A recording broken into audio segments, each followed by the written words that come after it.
Well, counting down to Sunday's Bathurst 12-hour, and not everything is going to plan for the Bentley team. The drivers are at Mount Panorama, but the luxury cars aren't in sight after a transport hitch. Reporter Alex Hart is there. Well, the race has started early for one of the most popular teams here at the Bathurst 12-hour. The Bentley team is in a race against time. Its drivers have arrived, just not the cars or most of the crew. A hold-up in transit sees them stuck in Melbourne, travelling overnight to get here to join the rest of the field. The good news is they are expected to make it in time for practice. This track is very special for all of us. Mount Panorama is one of the races that we look forward to every year. 3 times Bathurst 1000 winner Garth Tander is back again, hoping to make it a case of third time lucky in one of 8 Audis on the grid. You know, we've had really fast cars, great teammates, great team, and just luck's really eluded us. So certainly hoping that third's a charm. After narrowly missing out on the Supercars title last year, Scott McLaughlin will be desperate for a win here in Australia's ultimate endurance test. They're so excited. I mean, I've been thinking about it for a long time, and I mean, last night before I came to Bathurst, I was so pumped and couldn't really sleep. After practice tomorrow, our live and free coverage on 7 Mate begins with the shootout Saturday afternoon, then the big race on Sunday morning from 5:30 a.m. Eastern. Australia's ultimate endurance race is back at Mount Panorama. Of course, some of the world's best drivers will mix it with our very own supercar stars. For the first time since the GT3 takeover in 2011, the reigning champions are not back to defend their crown. So it means that this year's field is wide open. Let's have a look up and down pit lane at this year's major contenders. Now, the big story here today on Thursday, as you can see here, there is 2 garages that are closed. Now, these belong to the Bentley boys from Britain. They've had some issues getting their freight over from England here to Australia. Now, the story is that 1 a.m. this morning, their freight arrived in Melbourne. And at the moment, it's coming up by a truck to Mount Panorama Bathurst and is expected to get here late tonight. Now, they're going to have to put in an all-nighter to get the cars ready for first practice tomorrow morning. BMW made their return to Mount Panorama last year for the first time in 2 decades, and Team SRM are back once again. It didn't end well for them though 12 months ago because Russell Ingall shunted the car at Forest Elbow midway through the race. But they're back once again. Former Formula 1 driver Timo Glock will pair with Stephen Richards and Philip Eng. We're very lucky that as part of our being a customer of BMW, we get access to their factory races. And with Timo and Philip Eng, we've got a strong lineup. BMW will have a strong presence at Mount Panorama this weekend, particularly in 2 classes. This is GT4, a brand new introduction into this year's 12-hour. It's more based around the production road-going vehicle. Really cool to see so many GT4 cars racing this year at the 12-hour. Obviously, I'm here racing the M4. There's a couple of other M4s in the field, so we'll get to sort of see where we sort of stack up against them to get a bit of a I guess a gauge on our pace. So much racing ahead this weekend, 12 hours alone on Sunday. The question is, who's going to cross this line first on Sunday afternoon?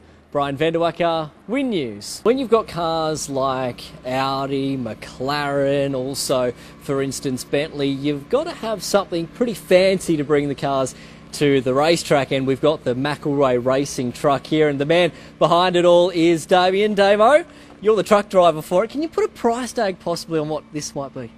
Oh, roughly for each trailer comes in at about 400,000 each. That's of course aluminium throughout the whole thing, very little steel, incredibly durable, reliable, and just stands up to every weather condition possible. Should we go for a tour? Absolutely, let's go. We'll Cheers. start with the B. Yep. So Damo, here we are inside the truck. Is this normally where the cars are kept? Yeah, this is absolutely where the cars are kept. This B trailer is capable of carrying 6 cars, 3 on top, 3 at the bottom. Obviously when we're here at the track, cars come out the back. This gets converted to engineering, driver lounge, as you can see the desks. Everything folds down, plenty of lighting, TV, aircon, everything a race team needs. So here we are with our brand new A trailer. This is its maiden voyage, built by Graham Lussey Trailers. This thing has so many features, it's quite mind-blowing. Some of the features that they've included, it's so usable, it's crazy. This whole steer assembly, it folds in, down, and then that whole system that you see there actually slides underneath the trailer. Like, you wouldn't even know it's there until you see it in all its glory.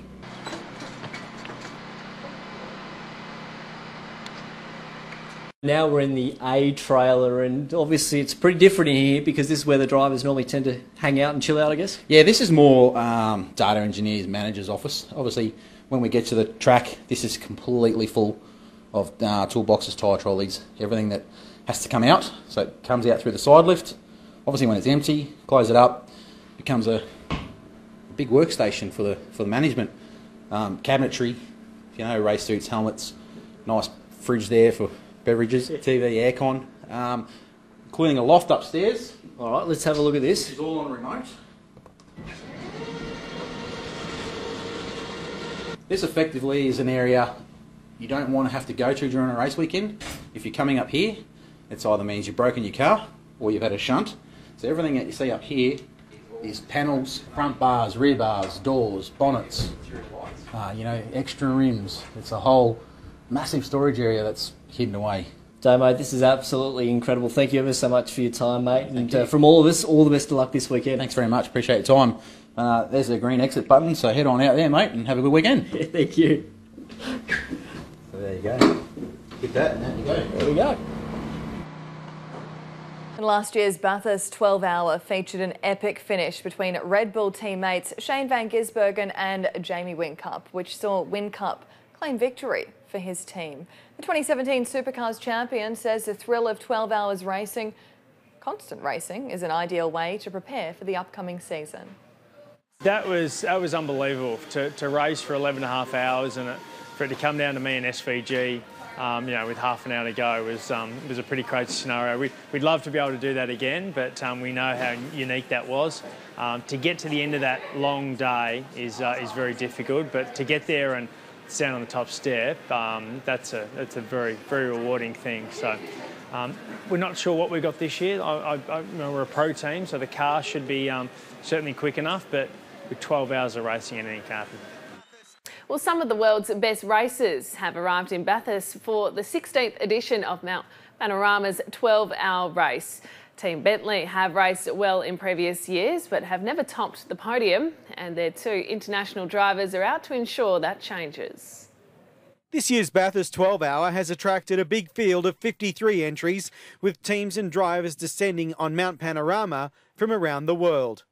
For the fourth straight year, Bentley is coming to Bathurst, and for British ace Guy Smith, racing in Australia is an annual highlight. We seem to have a great fan base. I think the V8, the fans seem to really appreciate the sound of our car. In a short period of time, we've got a great fan base and a great following down here.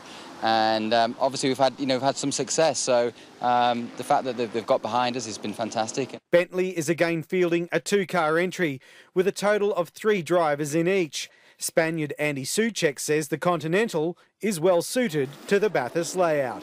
To have a season opener here around the mountain, it's something very special to us. It's a long race, 12 hours, starting at night, ending with probably lots of heat, so it's going to be very challenging as every year, but should be a good one for us. Another strong result at the Bathurst 12-hour will underline the Continental's credentials at what is one of the toughest races and tracks on the planet. We got 2 podiums in the last 2 seasons with our sister car, and we're hoping to win it. But we always have the same approach to every race. It's all about keeping on that lead lap. It's all about being in the game at the end and staying out of trouble, and that's not easy around the mountain. So, keeping a clean race is key. Practice for the Bathurst 12-hour gets underway from Friday.